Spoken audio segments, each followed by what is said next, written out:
Hello everyone, welcome to my YouTube channel Mamta maths tutorial. और आज 10th class में special lecture रहेगा बेटा।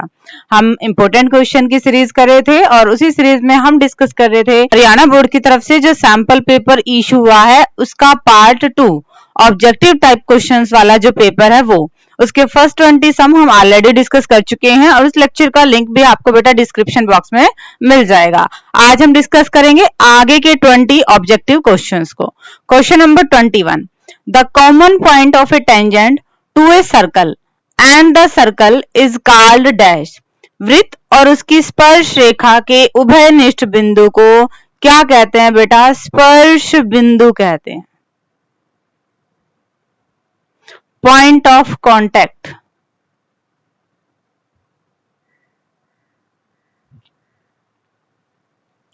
जहां पे सर्कल और इसके ऊपर जो टेंजेंट है वो मीट करती है उस पॉइंट को हम क्या कहते हैं? स्पर्श बिंदु, पॉइंट ऑफ कांटेक्ट कहते हैं। Question number 22, from a point Q the length of tangent to a circle is 24 centimetre and the distance of Q from the centre is 25 centimetre. The radius of the circle is. एक बिंदु Q से एक वृत्त पर स्पर्श रेखा की लंबाई 24 centimetre है। ये वृत्त है, ये बिंदु Q है और इस स्पर्श रेखा की लंबाई कितनी है बेटा? 24 है। Q की केंद्र से दूरी 25 सेंटीमीटर है। ये हमने सेंटर मान लिया O और इसकी सेंटर से दूरी कितनी है बेटा? 25 है। हमें निकालनी है रेडियस, हमें OP निकालनी है। और ये कितने डिग्री का एंगल बनेगा? 90 डिग्री का। क्यों? क्योंकि हमें पता है जो त्रिज्या होती है वो स्पर्श रेखा पर स्पर्श बिंदु पे लंब होती है। Radius is perpendicular to tangent at point of contact. तो ये एंगल 90 डिग्री का है। ये हमारे पास बन गई राइट एंगल ट्राइंगल, समकोण त्रिभुज और यहां हम लगा सकते हैं पाइथागोरस थ्योरम। 25 का स्क्वायर इक्वल टू 24 का स्क्वायर प्लस OP का स्क्वायर। ये हमारे पास लंब और आधार हैं और ये हमारे पास कर्ण हाइपोटेन्यूज रहेगा 90 डिग्री के सामने वाले भुजा। सॉल्व करें। 25 की 25 से गुना, 24 की 24 से गुना, प्लस में OP का स्क्वायर। प्लस का है इधर ले आओ, माइनस का हो जाएगा। OP का स्क्वायर घटा दे जरा, 49। ये स्क्वायर आ रहा है, हमें सिर्फ OP चाहिए तो 49 का स्क्वायर रूट हो जाएगा। कितना? 7 सेंटीमीटर। ये आ गई हमारे पास रेडियस, त्रिज्या। ठीक है बच्चे, सिंपल हमारे पास एक राइट एंगल ट्राइंगल बनी और हमने पाइथागोरस थ्योरम का यूज करके रिक्वायर्ड रेडियस को निकाल लिया। डिस्कस करते हैं बेटा नेक्स्ट सम को। Question number 23, DE parallel BC। ये आकृति है और ये रेखा इसके क्या है बेटा? पैरेलल है, समांतर है। हमने EC का मान निकालना है। अब यहाँ पे हम लगाएंगे बेसिक प्रोपोर्शनलिटी थ्योरम, आधारभूत अनुपातिकता प्रमेय। यदि किसी त्रिभुज में तीसरी भुजा के समांतर कोई रेखा है तो वो बाकी दोनों भुजाओं को इक्वल रेशियो, समान अनुपात में विभाजित करती है। तो यहाँ पे रेशियो क्या बनेंगे बेटा? AD अपॉन में BD equal to AE upon में EC। अब जो वैल्यूज है रख दो। AD कितना है? 2 सेंटीमीटर है। BD कितना है? 4 सेंटीमीटर है। AE कितना है? 1 सेंटीमीटर है। EC तो हमें निकालना है। आर पार गुना कर दें, 2EC equal to 4 centimetre square. हमें तो EC की वैल्यू निकालनी है। कैंसिल आउट हो जाएगा। कितना आ गया बेटा? 2 सेंटीमीटर। और यही हमें निकालनी थी। आकृति दे रखी थी और रेखाएं समांतर हैं तो हमने एक रिजल्ट है उस रिजल्ट का यूज किया कि अगर कोई त्रिभुज में तीसरी भुजा के समांतर कोई रेखा है तो वो बाकी दोनों भुजाओं को समान रेशियो में विभाजित करती है। वैल्यूज थी रख दी, सिंप्लीफाई करते ही हमें EC की वैल्यू निकालनी थी। वो क्या आ गई बेटा? 2 centimetre. Question number 24, the distance between the points. दो पॉइंट्स के बीच का डिस्टेंस। अगर हमारे पास एक पॉइंट के कोऑर्डिनेट हैं x1 और y1 और दूसरे पॉइंट के कोऑर्डिनेट हैं x2 और y2 तो इनके बीच का डिस्टेंस कैसे निकलता है बेटा? x2 माइनस x1 का स्क्वायर प्लस y2 माइनस में y1 का स्क्वायर। तो ये वैल्यूज हम x1 ले लें, ये वैल्यू y1 ले लेते हैं, ये x2 और y2। x2 माइनस x1 का स्क्वायर, -4 माइनस फिर -1 तो प्लस का 1 हो गया। माइनस के 4 और प्लस का 1 माइनस का 3 का स्क्वायर। y2 माइनस में y1 4 माइनस माइनस में 1, ये तो 5 बना, 5 का स्क्वायर, 9 प्लस 25 34, रूट 34 आ गया इनके बीच का डिस्टेंस, और यही हमें निकालना था बेटा। अब डिस्कस करते हैं क्वेश्चन नंबर 25 को। Question number 25, the ratio in which the x axis divides the line segment joining the point A and B is. एक पॉइंट हमारे पास क्या है ए, और इसके कोऑर्डिनेट है 1 और -5। एक पॉइंट हमारे पास बी है और इसके कोऑर्डिनेट है -4 और 5। अब इसको एक्स एक्सिस किसी रेशियो में डिवाइड करता है, मान लिया यहाँ पे है और P है, एक्स एक्सिस यहां से डिवाइड कर रहा है, तो एक्स एक्सिस के कोऑर्डिनेट बेटा क्या होंगे, x और 0, इसी टाइप के ही होंगे। हमें रेशियो निकालना है, हमने मान लिया k रेशियो 1। अब वैल्यू निकाले जरा, x इक्वल टू माइनस में 4k प्लस में 1 अपॉन में k प्लस 1, और 0 इक्वल टू 5k माइनस में 5 अपॉन में k प्लस 1। यहां से सॉल्व करें, 5k माइनस में 5 equal to 0, 5k equal to 5 और k इक्वल टू 1। हमें रेशियो निकालना था बेटा, तो रेशियो क्या आ जाएगा, 1:1, ये आएगा बच्चे। दोबारा देखिए बेटा, हमने क्या किया, हमें दो पॉइंट्स दे रखे थे और उनको मिलाने वाली लाइन को एक्स एक्सिस किसी पॉइंट पे विभाजित करता है। आपने ये बताना है कि वो उसको किस रेशियो में विभाजित करेगा। तो हमने एक्स एक्सिस विभाजित करेगा तो एक्स एक्सिस का तो y कोऑर्डिनेट 0 ही होगा, और किस रेशियो में विभाजित कर रहा है ये हमें निकालना था, तो हमने मान लिया k रेशियो 1 में डिवाइड कर रहा था। अब यहाँ पे हमने सेक्शन फॉर्मूला विभाजन सूत्र का यूज किया और उन दोनों में से ही एक रिजल्ट से हमारे पास क्या आ गई बेटा, k की वैल्यू आ गई, और जैसे ही k की वैल्यू आ गई हमने हमारा रिक्वायर्ड रेशियो निकाल दिया। डिस्कस करते हैं बेटा नेक्स्ट सम को। क्वेश्चन नंबर 26 देखिए बेटा, the coordinates of the point which divides the join of 4 - 3 8 5 in the ratio 3:1 internally are. उस बिंदु के निर्देशांक बताइए जो बिंदुओं 4 - 3 8 5 को जोड़ने वाले रेखाखंड को आंतरिक रूप से 3:1 के अनुपात में विभाजित करता है। एक पॉइंट के कोऑर्डिनेट बेटा क्या है हमारे पास, 4 और -3। दूसरे पॉइंट के कोऑर्डिनेट क्या है बेटा, 8 और 5। ये जो लाइन है इसको 3:1 में अगर कोई पॉइंट डिवाइड करता है तो इसके हमने कोऑर्डिनेट निकालने हैं। तो x 3 और 8 की गुना 24 प्लस में 1 और 4 की गुना 4 बटे में 3 + 1, ये कितना हो गया बेटा, 24 और 4 28 और 4 से काटेंगे 7। x की वैल्यू 7, ऑप्शंस में x की वैल्यू 7 एक में है, ऑप्शन सी आपका करेक्ट ऑप्शन आएगा।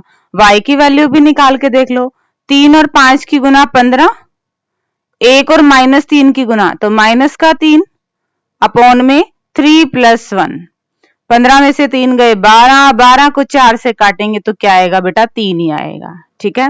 क्वेश्चन नंबर 27, एक्स अक्ष पर वह बिंदु जो कि 2 - 5 - 2 9 से समदूरस्थ है, बराबर बराबर दूरी पे है।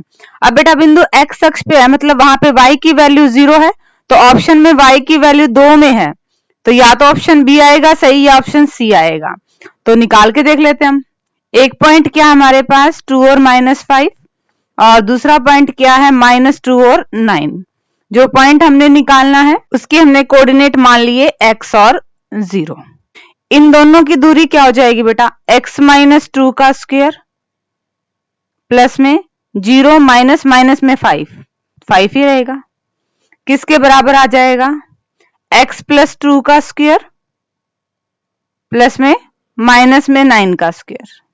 सोल्व कर ले, x square plus 4 minus 4x plus 25 equal to x square plus 4 plus 4x plus में 81। x स्क्वायर से x स्क्वायर कट गया, 4 से 4 कट गया, x को एक तरफ लेके आएंगे, 8x बराबर है 25 में से 81 गए 6 56 माइनस का 56। हमें तो x की वैल्यू निकालनी है, काटेंगे तो क्या आ रहा है, 7 -7 और 0, ये आएगा बेटा हमारा पॉइंट। ठीक है, हमने क्या किया, एक पॉइंट ले लिया P जिसके कोऑर्डिनेट x और 0 लिए, क्यों, क्योंकि बिंदु x अक्ष पे है तो y की वैल्यू तो 0 ही होनी है। अब इन दोनों के बीच में भी दूरी सूत्र लगाया, इन दोनों के बीच में भी दूरी सूत्र लगाया और दोनों को बराबर रख दिया। क्यों? क्योंकि समदूरस्थ थे, इक्वी डिस्टेंस थे, बराबर बराबर दूरी पे थे। सोल्व कर लिया और एक्स की वैल्यू आगे। डिस्कस करते हैं क्वेश्चन नंबर 28 को। अब क्वेश्चन नंबर 28, सीकेंड थीटा की अगर वैल्यू 13/12 है तो साइन थीटा की वैल्यू हमें निकालनी है। अब बेटा हम साइन थीटा की वैल्यू सीकेंड से डायरेक्ट नहीं निकाल सकते, बट सीकेंड से हम कोस थीटा की वैल्यू निकाल सकते हैं। क्या आएगी? 12/13। भाई इसका अपोजिट ही तो होता है। अब हम निकाल सकते हैं साइन थीटा की। क्या फॉर्मूला होता है हमारे पास? 1 माइनस कोस स्क्वायर थीटा का रूट। वैल्यू रख दो यहाँ पे कॉस की, स्क्वायर कर दें, 12 की 12 से गुना, 13 की 13 से गुना, एलसीएम ले लें, इनको माइनस करेंगे तो क्या आएगा बेटा? 25, और रूट निकालेंगे तो क्या जाएगा? 5/13। हमें साइन थीटा की वैल्यू निकालनी थी और ये आ गई हमारे पास साइन थीटा की वैल्यू। दोबारा देख लीजिए बेटा, सीकेंड थीटा की वैल्यू हमें दे रखी थी, हमें पता है कॉस थीटा की वैल्यू इसके अपोजिट होती है, और साइन थीटा का सीधा हमारे पास फॉर्मूला होता है, वैल्यू रिप्लेस की, सिंप्लीफाई करते ही आंसर आ गया। डिस्कस करते हैं बेटा नेक्स्ट सम को। Question number 29, 2 tangent 30 degree upon में 1 प्लस टेंजेंट स्क्वायर 30 डिग्री, इसकी वैल्यू इनमें से किसके बराबर है? 2। टेंजेंट 30 डिग्री का मान होता है बेटा 1/√3। 1 प्लस में टेंजेंट 30 का मान 1/√3। अब सिर्फ आपने इसको सॉल्व करना है। 2/√3, 1 प्लस में 1 का स्क्वायर 1 है, √3 का स्क्वायर करेंगे 3 बनेगा। 2/√3, यहाँ पे एलसीएम लेंगे, 4/3, बटे के नीचे बटे है तो पलट जाएगा, 3/4। 2 से काटें इसको, यहां से काटेंगे, क्या आ गया बेटा? √3/2 आ गया। अब ये वैल्यू किस पे होती है? साइन 60 पे होती है, कोस 60 पे होती है, टेंजेंट 60 पे होती है, साइन 30 पे होती है। ये वैल्यू होती है बेटा साइन 60 पे। तो ये हमारा आंसर आ गया। क्वेश्चन नंबर 30, इसका हमने मान निकालना है, सबकी वैल्यू रख दो।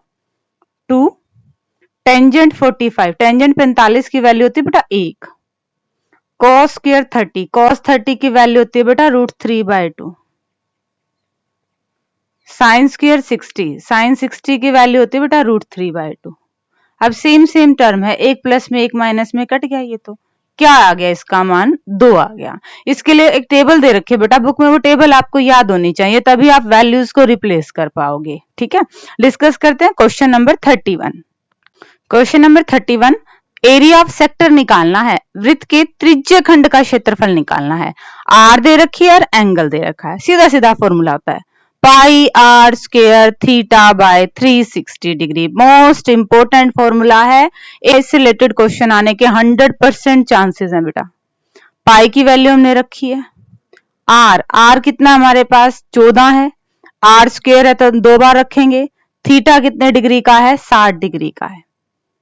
0 से 0, 6 से 6, 7 दूनी 14, 2 से काटा 3, ये आ गया। 22 और 14 की गुना करेंगे बेटा 308 डिवाइड बाय 3, ये आएगा हमारे पास ऑप्शन सी करेक्ट वाला ऑप्शन। ठीक है बच्चे, सिंपल फॉर्मूला है और फॉर्मूले में वैल्यू को रखा है। डिस्कस करते हैं बेटा नेक्स्ट सम को।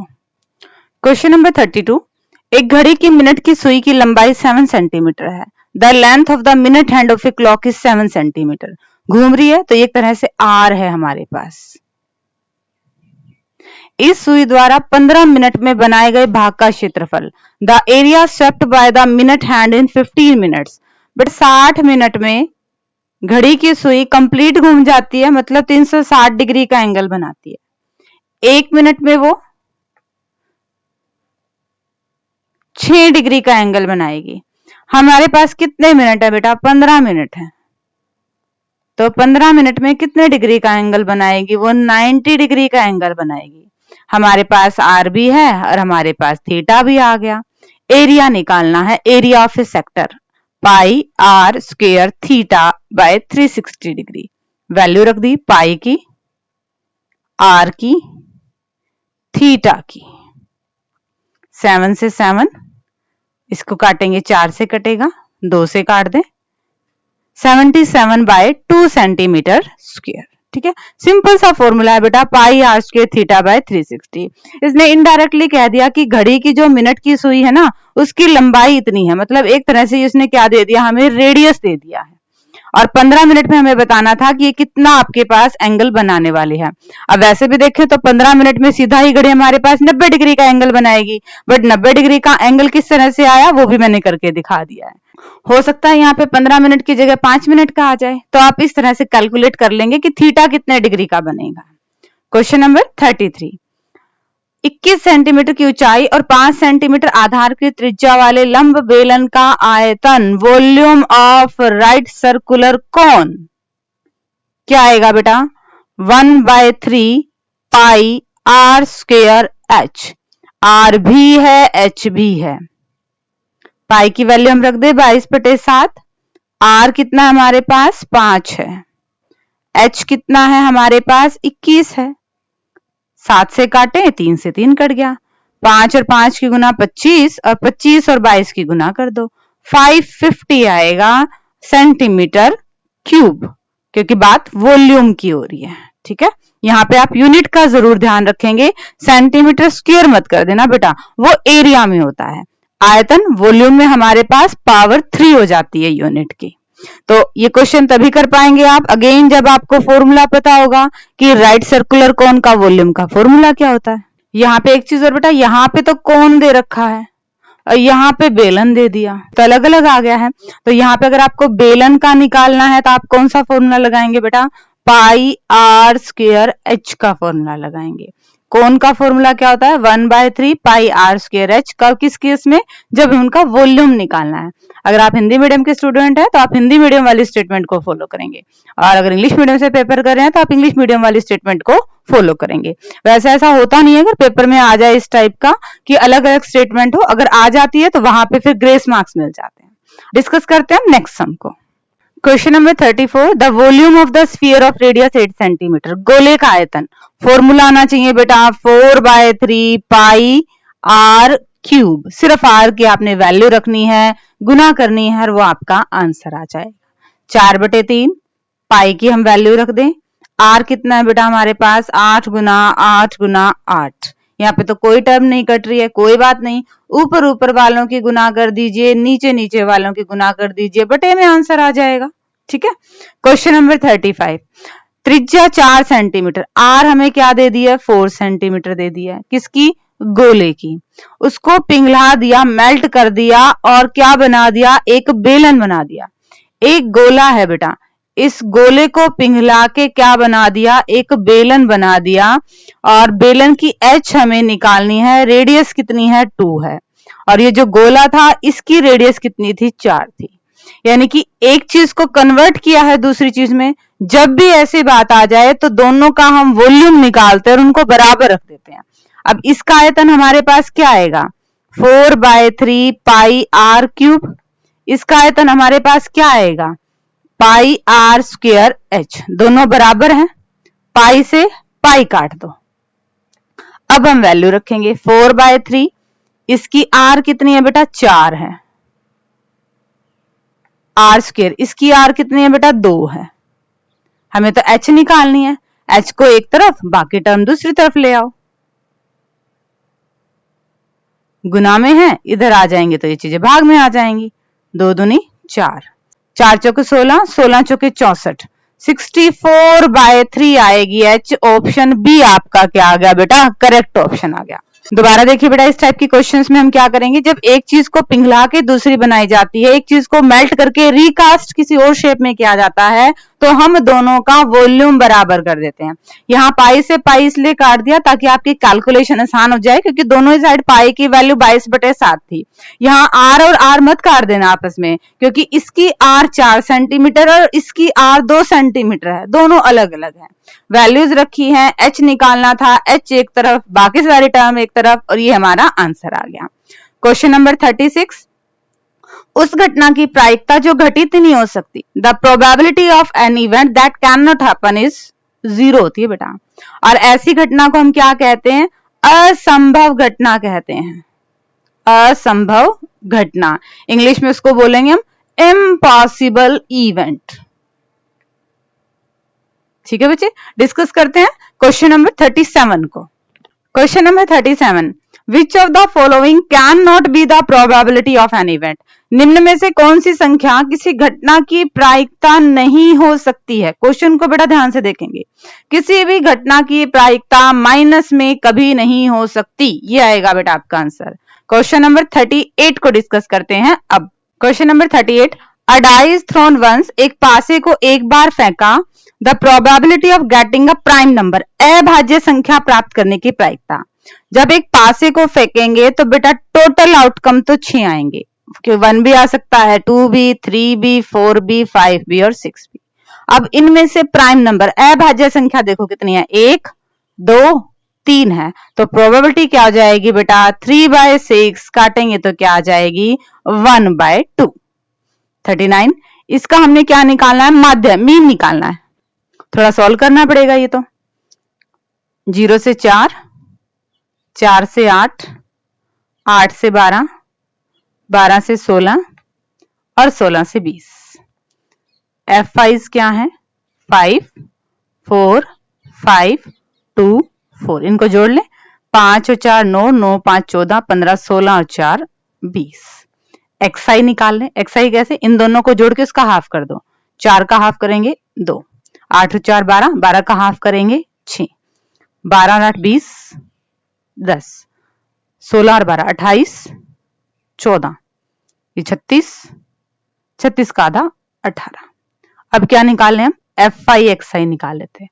इन दोनों की गुना कर दे, इन दोनों की गुना कर दे, इन दोनों की भी गुना कर देते हैं, इन दोनों की भी गुना कर देते हैं और इन दोनों की भी गुना, इनको जोड़ दें, 4 8 4 12 और 2 14, 1 2 2 4, 5 4 9 10 11 और 7, ये आएगा 184/20। 2 से काट दो बेटा इसको, 92 और यहाँ पे काटेंगे तो 10, पॉइंट लगा देंगे 9.2, ये आएगा बेटा आपका मीन, माध्य। ठीक है, हमने क्या किया, हमारे पास F5 थी, हमने क्लास इंटरवल वर्ग अंतराल से XI निकाले, F5 XI की गुना की, और मीन का जो फॉर्मूला होता है समीशन F5 XI अपॉन में समीशन F5, F5 XI के जोड़ को F5 के जोड़ से भाग कर दिया और हमारा आंसर आ गया। और अब डिस्कस करते हैं बेटा आज के लेक्चर का last sum. Question number 40, the wickets taken by a bowler in 10 cricket matches are as follows. किसी गेंदबाज द्वारा 10 क्रिकेट मैचों में लिए गए विकेटों की संख्याएं निम्नलिखित हैं। भाई एक मैच में उसने 3 विकेट लिए, नेक्स्ट मैच में उसने 5 विकेट लिए, नेक्स्ट मैच में उसने 2 विकेट लिए, इस तरह से ये 10 क्रिकेट मैचों का डाटा है। हमें मोड बहुलक निकालना है। सबसे ज्यादा बार हमें कितने विकेट दिख रहे हैं, 2 दिख रहे हैं, तो मोड क्या आ गया बेटा, 2 आ गया। ठीक है, जो सबसे ज्यादा बार आए वो हमारा बहुलक मोड हो जाता है। ठीक है बच्चे, इसी के साथ हमारा ये क्वेश्चन पेपर का एक पार्ट कंप्लीट होता है। आपके इन 20 क्वेश्चंस में कितने मार्क्स आए कमेंट सेक्शन में जाके बेटा जरूर बताइएगा। ठीक है, नेक्स्ट लेक्चर में पार्ट 1 को डिस्कस करेंगे जिसमें आपके सब्जेक्टिव टाइप क्वेश्चंस आने वाले हैं। Okay students, thank you everyone for watching my video.